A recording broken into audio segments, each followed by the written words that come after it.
চলো ফিরে যাই আবার সেই গল্প শোনার দিনে। মন মাতানো প্রাণ জোড়ানো কিছু বাংলা ক্লাসিক গল্প নিয়ে হাজির আমরা শুভ সমৃদ্ধি।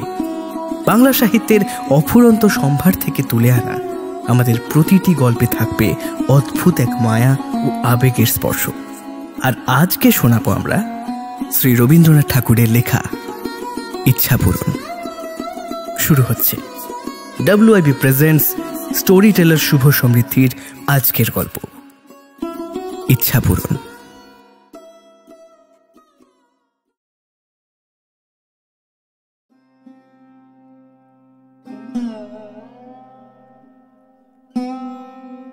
সুবল চন্দ্রের ছেলেটির নাম সুশীল চন্দ্র, কিন্তু সকল সময়ে নামের মতন মানুষটি হয় না। আর সেই জন্যই সুবল চন্দ্র কিছুটা দুর্বল ছিলেন এবং সুশীল চন্দ্র বড় শান্ত ছিলেন না। ছেলেটি পাড়াশুদ্ধ লোককে অস্থির করিয়া বেড়াইত, সেজন্য বাপ মাঝে মাঝে শাসন করিতে ছুটিতেন।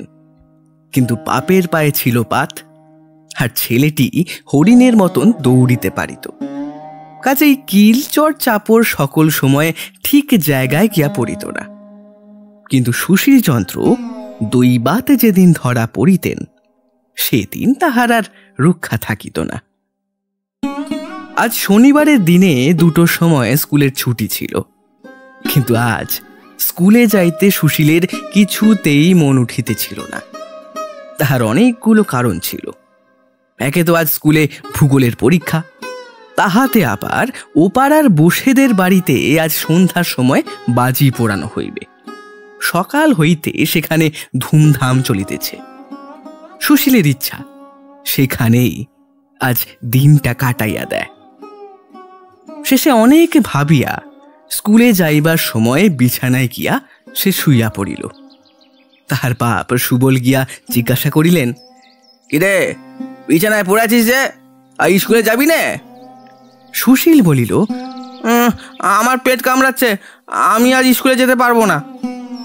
সুবল তাহার মিথ্যা কথা সমস্তই বুঝিতে পারিলেন। মনে মনে বলিলেন, শোষো, একে আজ জব্দ করতে হবে। এই বলিয়া কহিলেন, পেট কামড়াচ্ছে? তবে তো তোর কোথাও গিয়ে কাজ নেই। বসেদের বাড়ি বাজি দেখছে, হরিকে বরং একলাই পাঠিয়ে দেবো এখন। তোর জন্য আজ আবার ওই লজেন জুস কিনে রেখেছিল, সেও তো আর খেয়ে কাজ নেই। তুই এখানে তাহলে চুপ করে পড়ে থাক, আমি খানিকটা ওই পাঁচন তৈরি করে নিয়ে আসি, দাঁড়া। এই বলিয়া তাহার ঘরে শেকল দিয়া সুবল চন্দ্র খুব তিতো পাঁচন তৈয়ার করিয়া আনিতে গেলেন। এবার সুশীল মহা মুশকিলে পড়িয়া গেল। লজঞ্চুস সে যেমন ভালোবাসিত, পাঁচন খাইতে হইলে তাহার আবার তেমনই সর্বনাশ বোধ হইত। ওদিকে আবার পোষেদের বাড়ি যাইবার জন্য কাল রাত হইতে তার মন ছটফট করিতেছে, তাহাও বুঝি বন্ধ হইল। সুবল বাবু যখন খুব বড় এক পাটি পাঁচন লইয়া ঘরে ঢুকিলেন, সুশীল বিছানা হইতে ধরফর করিয়া উঠিয়া বলিল, আমার পেট কামড়ানো একেবারে সেরে গেছে, আমি আজ স্কুলে যাব। বাবা বলিলেন, না না, সে আর গিয়ে কাজ নেই, তুই পাঁচনকে এইখানে চুপচাপ শুয়ে থাক। এই বলিয়া তাহাকে জোর করিয়া পাঁচন খাওয়াইয়া ঘরে তালা লাগাইয়া বাহির হইয়া গেলেন। সুশীল আর কি করে, বিছানায় পড়িয়া কাঁদিতে কাঁদিতে সমস্ত দিন ধরিয়া কেবল মনে করিতে লাগিল, আহা, যদি কালই আমার বাবার মতো বয়স হয়, আমার যা ইচ্ছা তাই করতে পারি, আমাকে কেউ আর বন্ধ করে রাখতে পারে না।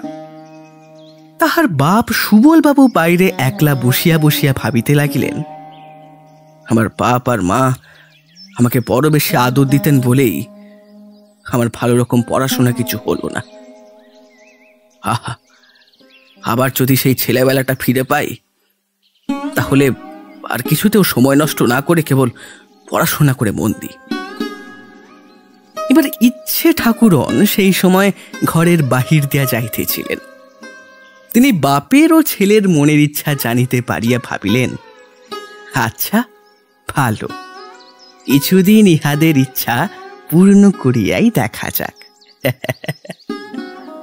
এই ভাবিয়া বাপকে গিয়ে বলিলেন, তোমার ইচ্ছে পূর্ণ হইবে, কাল হইতে তুমি তোমার ছেলের বয়স পাইবে। অন্যদিকে ছেলেকে গিয়ে বলিলেন, কাল হইতে তুমি তোমার বাপের বয়সী হইবে।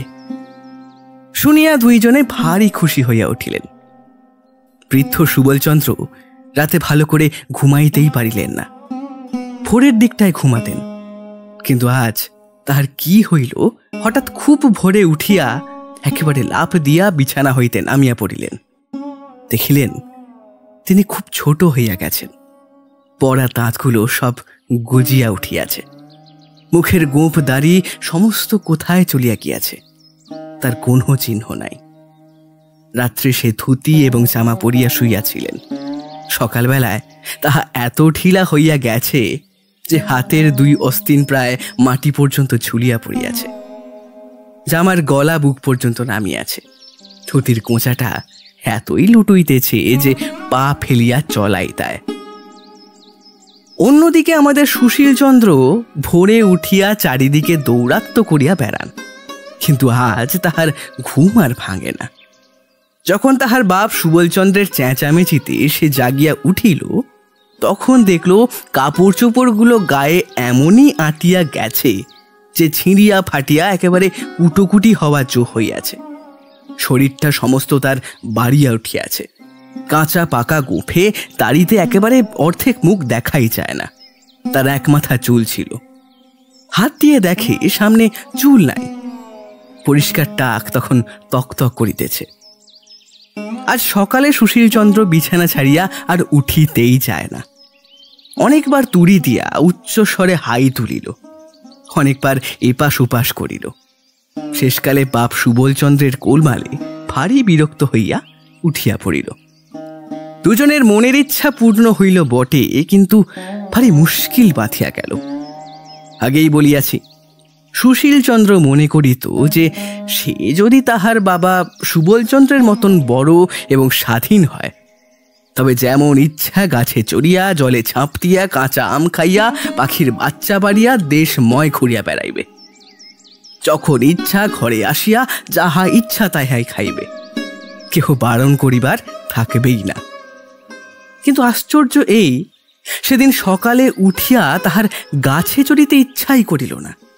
পানাপুকুর দেখিয়া তাহার মনে হইল ইহাতে ঝাঁপ দিলেই আমার কাঁপুনি দেয়া জ্বর আসিবে। চুপচাপ করিয়া দাবায় একটা মাদুর পাতিয়া বসিয়া বসিয়া ভাবিতে লাগিল।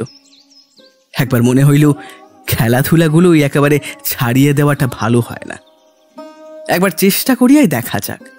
এই ভাবিয়া কাছে একটা আমড়া গাছ ছিল, সেইটাতে উঠিবার জন্য অনেক রকম চেষ্টা করিল।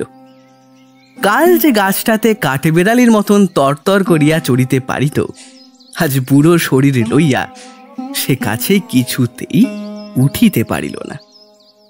নিজেকার একটা কচি ডাল ধরিবা মাত্র সেটা তাহার শরীরের ভারে একেবারে ভাঙিয়া গেল এবং পুরো সুশীল ধপ করিয়া মাটিতে পড়িয়া গেল। কাছে রাস্তা দিয়ে লোক চলিতেছিল, তাহারা বুড়োকে ছেলে মানুষের মতন গাছে চড়িতে ও পড়িতে দেখিয়া হাসিয়া একেবারে অস্থির হইয়া গেল। সুশীলচন্দ্র লজ্জায় মুখ নিচু করিয়া আবার সেই দাওয়ার মাদুরে আসিয়া বসিল। চাকরকে বলিল, ওরে, বাজার থেকে 1 টাকার লজেন জুস কিনে নিয়ে আন, যা। লজেন জুসের প্রতি সুশীলচন্দ্রের বড় লোভ ছিল। স্কুলের ধারের দোকানে সে নানা রঙের লজেন জুস সাজানো দেখিত। 2-4 পয়সা যাহা পাইত তাহাতেই লজেন জুস কিনিয়া খাইত। মনে করিত যখন বাবার মতন টাকা হইবে তখন কেবল পকেট ভরিয়া ভরিয়া লজেন জুস কিনিবে এবং খাইবে। আজ চাকর 1 টাকায় 1 রাস লজেন জুস কিনিয়া আনিয়া দিল। তাহারই একটা লইয়া সে দন্তহীন মুখের মধ্যে পুরিয়া চুষিতে লাগিল। কিন্তু পুরোর মুখে ছেলে মানুষের লজেন জুস কিছুতেই ভালো লাগিল না। একবার ভাবিল, এইগুলো আমার ছেলে মানুষ বাবাকে খাইতে দেওয়া যাক। আবার তখনই মনে হইল, না না, কাজ নাই, এত লজেন জুস খাইলে উহার আবার অসুখ করিবে। কাল পর্যন্ত যে সকল ছেলে সুশীলচন্দ্রের সঙ্গে কপাটি খেলিয়াছে, আজ তাহারা সুশীলের সন্ধানে আসিয়া বুড়ো সুশীলকে দেখিয়া দূরে ছুটিয়া গেল। সুশীল ভাবিয়াছিল বাপের মতন স্বাধীন হইলে তাহার সমস্ত ছেলে বন্ধুদের সঙ্গে সমস্ত দিন ধরিয়াই কেবল ডুডু শব্দে কপাটি খেলিয়া বেড়াইবে। কিন্তু আজ রাখাল, গোপাল, অক্ষয়, নিবারণ, হরিশ এবং নন্দকে দেখিয়া তার মনে মনে বড় বিরক্ত হইয়া উঠিল। ভাবল, চুপচাপ করিয়া বসিয়া আছি, এখন বুঝি ছোড়াগুলো আবার গোলমাল পাঠাইয়া দিবে। আগেই বলিয়াছি, বাবা সুশীল চন্দ্র প্রতিদিন খাওয়া দাওয়ার পর মাদুর পাতিয়া বসিয়া বসিয়া ভাবিতেন, যখন ছোট ছিলাম তখন দুষ্টুমি করিয়া সময় নষ্ট করিয়াছি। ছেলে বয়স ফিরিয়া পাইলে সমস্ত দিন শান্তশিষ্ট হইয়া ঘরে দরজা বন্ধ করিয়া বসিয়া কেবল বই লইয়া পড়া মুখস্থ করি। এমনকি সন্ধ্যার পরে ঠাকুমার কাছে গল্প শোনা বন্ধ করিয়া প্রদীপ জ্বালিয়া রাত্রি 10টা-11টা পর্যন্ত পড়া তৈয়ার করি।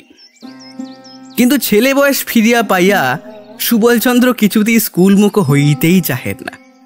সুশীল বিরক্ত হইয়া আসিয়া বলিত, বাবা স্কুলে যাবে না? সুবল মাথা চুলকাইয়া মুখ নিচু করিয়া আস্তে আস্তে বলিতেন, আমার পেট কামড়াচ্ছে, আজ আমি স্কুলে যেতে পারবো না। সুশীল রাগ করিয়া বলিত, পারবে না বই কি, স্কুলে যাবার সময় হলে এমন ঢের পেট কামড়েছে আমার, আমি ওসব জানি। বাস্তবিক সুশীল এত রকম উপায়ে স্কুল পালাইত এবং এত অল্প দিনের কথা যে তাহাকে ফাঁকি দেওয়া তাহার বাপের গর্ব নহে। সুশীল জোর করিয়া ক্ষুদ্র বাপটিকে স্কুলে পাঠাইতে আরম্ভ করিল। স্কুলের ছুটির পরে সুবল বাড়ি আসিয়া খুব একচোট ছুটোছুটি করিয়া খেলিয়া বেড়াইবার জন্য অস্থির হইয়া পড়িতেন। কিন্তু ঠিক এই সময়টিতে বৃদ্ধ সুশীলচন্দ্র চোখে চশমা দিয়া একখানা কৃত্তিবাসের রামায়ণ লইয়া সুর করিয়া করিয়া পড়িত। সুবলের ছুটোছুটি গোলমালে তাহার পড়ার বড় ব্যাঘাত হইত। তাই সে জোর করিয়া সুবলকে ধরিয়া সম্মুখে বসাইয়া হাতে একখানা স্লেট দিয়া আঁক কষিতে দিত। আঁকগুলো এমনই বড় বড় বাছিয়া দিত যে তাহার একটা কষিতেই তাহার বাপের 1 ঘন্টা চলিয়া যাইত। সন্ধেবেলা বুড়ো সুশীলের ঘরে অনেক বুড়োয় মিলিয়া দাবা খেলিত। সে সময়টা সুবলকে ঠান্ডা রাখিবার জন্য সুশীল একজন মাস্টার রাখিয়া দিল। মাস্টার রাত্রি 10টা পর্যন্ত তাহাকে পড়াইত।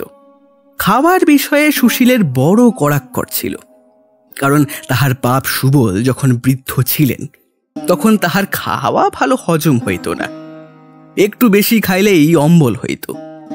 সুশীলের সে কথাটা বেশ মনে আছে, সেই জন্য তাহার বাপকে কিছুতেই অধিক খাইতে দিত না। কিন্তু হঠাৎ অল্প বয়স হইয়া আজকাল তাহার ক্ষুধা এমনই হইয়াছে যে নুড়ি হজম করিয়া ফেলিতে পারিতেন। সুশীল তাহাকে যতই অল্প খাইতে দিত, পেটের জ্বালায় তিনি ততই অস্থির হইয়া বেড়াইতেন। শেষকালে রোগা হইয়া শুকাইয়া তাহার সর্বাঙ্গের হাড় বাহির হইয়া পড়িল। সুশীল ভাবিল, শক্ত ব্যায়াম হইয়াছে, তাই কেবলই ওষুধ কিলাইতে লাগিল। বুড়ো সুশীলের বড় গোল বাঁধিল। সে তাহার পূর্বকালের অভ্যেস মতো যাহা করে তাহাই তাহার সহ্য হয় না। পূর্বে সে পাড়ায় কোথাও যাত্রাগানের খবর পাইলেই বাড়ি হইতে পালাইয়া হিমে হোক বৃষ্টিতে হোক সেখানে গিয়া হাজির হইত। কিন্তু আজিকার বুড়ো সুশীল সেই কাজ করিতে গিয়া সর্দি হইয়া, কাশি হইয়া, গায়ে মাথা ব্যথা হইয়া 3 হপ্তা শয্যাগত হইয়া পড়িয়া রহিল। চিরকাল সে পুকুরে স্নান করিয়া আসিয়াছে, আজও তাহাই করিতে গিয়া হাতের গাঁট পায়ের গাঁট ফুলিয়া বিষম বাত উপস্থিত হইল। তাহার চিকিৎসা করিতে 6 মাস লাগিল। তাহার পর হইতে 2 দিন অন্তর সে গরম জলে স্নান করিত এবং সুবলকেও কিছুতেই পুকুরে স্নান করিতে দিত না। পূর্বেকার অভ্যেস মতন ভুলিয়া তক্তপোষ হইতে সে লাফ দিয়া নামিতে চায়, আর হাড়গুলো টন টন ঝনঝন করিয়া ওঠে। মুখের মধ্যে আস্ত পান পুড়িয়াই হঠাৎ দেখে কোনো দাঁত নাই, পান চিবনও অসাধ্য। ফুলিয়া চিরুনি ব্রাশ লইয়া মাথা আঁচড়াইতে গিয়া দেখে তার সকল মাথাতেই টাক। একদিন হঠাৎ ভুলিয়া যাইত যে তাহার বাপের বয়সী বুড়ো হইয়াছে এবং ভুলিয়া পূর্বের অভ্যাস মতন দুষ্টুমি করিয়া পাড়ার বুড়ি আন্দিপিসির জলের কলসে হঠাৎ ঠন করিয়া ঠিল ছুঁড়িয়া মারিত। বুড়ো মানুষের ছেলে মানুষই দুষ্টামি দেখিয়া লোকেরা তাহাকে মার মার করিয়া তাড়াইয়া যাইত। সেও লজ্জায় মুখ রাখিবার জায়গা পাইত না। সুবলচন্দ্র একদিনে দৈবাত ভুলিয়া যাইত যে আজকাল সে ছেলে মানুষ হইয়াছে, আপনাকে পূর্বের মতন বুড়ো মনে করিয়া যেখানে বুড়ো মানুষেরা তাস দাবা খেলিতেছে সেখানে গিয়া সে বসিত এবং বুড়োর মতন কথাও বলিত। শুনিয়া সকলেই তাহাকে যা যা খেলা করগে, জ্যাঠামি করতে হবে না ইত্যাদি বলিয়া কান ধরিয়া বিদায় করিয়া দিত। হঠাৎ ভুলিয়া মাস্টারকে গিয়া বলিত, তাও তো তামাকটা দাও তো খেয়ে নি। শুনিয়া তো মাস্টার তাহাকে বেঞ্চের উপর এক পায়ে দাঁড় করিয়া দিত। নাপিতকে গিয়া বলিত, ওরে বেজা, কদিন আমাকে কামাতে আসিস নি কেন রে? নাপিত ভাবিত ছেলেটি খুব ঠাট্টা করিতে শিখিয়াছে। সে উত্তর দিত, হ্যাঁ, আজ বছর 10 বাদে আসবো এখন। হ্যাঁ। আবার একদিন তাহার পূর্বের অভ্যাস মতন তাহার ছেলে সুশীলকে গিয়ে মারিত। সুশীল ভারী রাগ করিয়া বলিত, পড়াশোনা করে তো তোমার এই বুদ্ধি হচ্ছে, একরত্তি ছেলে হয়ে বুড়ো মানুষের গায়ে হাত তোলো। অমনি চারদিক হইতে লোকজন ছুটিয়া আসিলে কেহ কিল, কেহ চর, কেহ কালি দিতে আরম্ভ করে। তখন সুবল একান্ত মনে প্রার্থনা করিল, আহা, যদি আমি আমার ছেলে সুশীলের মতোই বুড়ো হই এবং স্বাধীন হই, তাহা হইলেই বাঁচিয়া যায়। আর অন্যদিকে সুশীলও প্রতিদিন হাত জোর করিয়া বলে, হে দেবতা, আমার বাপের মতো একদিন আমাকে ছোট করে দাও। মনের সুখে আমি খেলা করিয়া বেড়াই আগের মতন। বাবা যেমন দুষ্টামি আরম্ভ করিয়াছে, উহাকে আমি আর সামলাইতে পারি না, সর্বদা ভাবি অস্থির হইলাম। শেষে একদিন ইচ্ছে ঠাকুরন আসিয়া বলিলেন, কেমন, তোমাদের শখ মিটিয়াছে?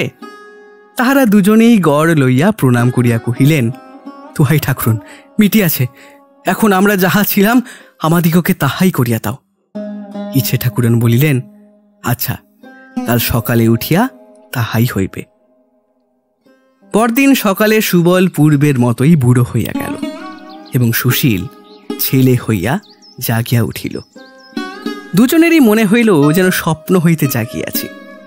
সুবল গলা ভার করিয়া বলিলেন, সুশীল, ব্যাকরণ মুখস্থ করবে না? সুশীল মাথা চুলকাইতে চুলকাইতে বলিল, বাবা, আমার তো বই হারিয়ে গেছে।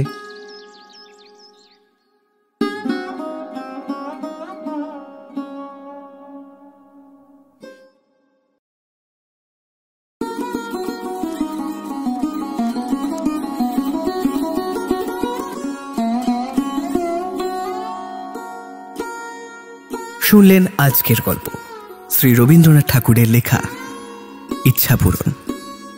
এরকম আরও গল্প শুনতে ভিডিওটি লাইক করুন এবং আমাদের চ্যানেলকে সাবস্ক্রাইব করুন। আপনাদের বিভিন্ন মতামত আপনারা কমেন্ট করেও আমাদের জানান। ফিরে আসবো পরের সপ্তাহে আরও এক নতুন কোনো গল্প নিয়ে। শুনতে থাকুন WIP প্রেজেন্টস স্টোরি টেলার।